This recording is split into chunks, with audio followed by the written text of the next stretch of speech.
అందరికీ షలో ప్రార్థన. సర్వోన్నత స్థానములలో నివసిస్తూ ఉన్న తండ్రి,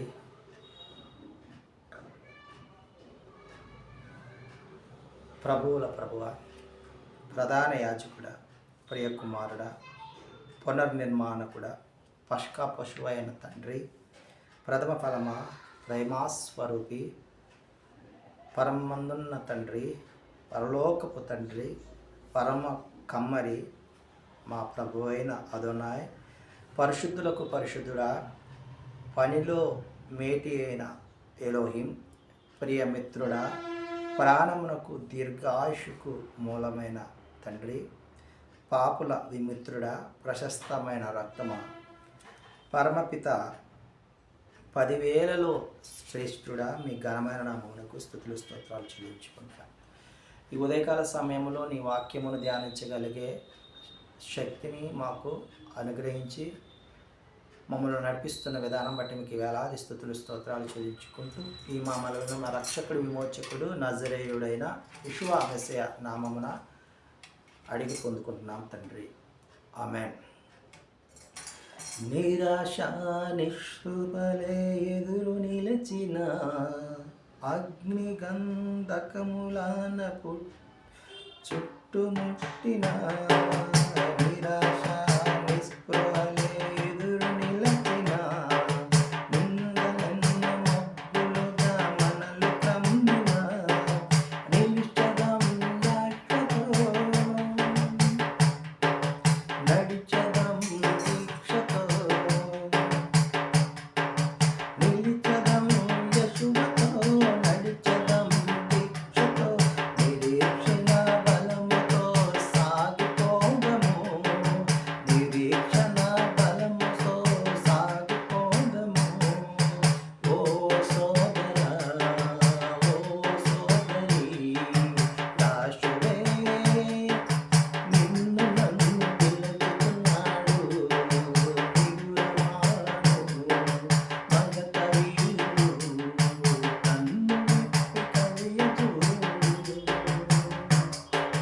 కన్ను విప్పి కలియచూడు. దినవృత్తాంతాల గ్రంథము 16వ అధ్యాయము 5వ వచనం నుంచి మనం ధ్యానించుకుంటూ ఉన్నాం. మరి ఆ యొక్క మందసము ఏర్పాటు చేసిన గుడారము వద్ద అదోనై వారి సన్నిధిలో ఆసాపు తాళములు వాయించువాడిగా, యెహీయేలు, షెమిరామోతు, మత్తిత్యా, ఎలియాబు, బెనాయా, ఓబేదోదోము మండలములను సితారములను వాయించుడి వారిగా, బెనాయా, యెహీయేలు యాజకులు వీరు అదోనై వారి మందసం ఎదుట వీరు బోరలు ఊదేవారిగా సేవా కార్యక్రమాలు వారు మరి పొందుకున్నట్లుగా నియమింపబడినట్లుగా మనము ఈ అధ్యాయంలో మనం గమనించగలం.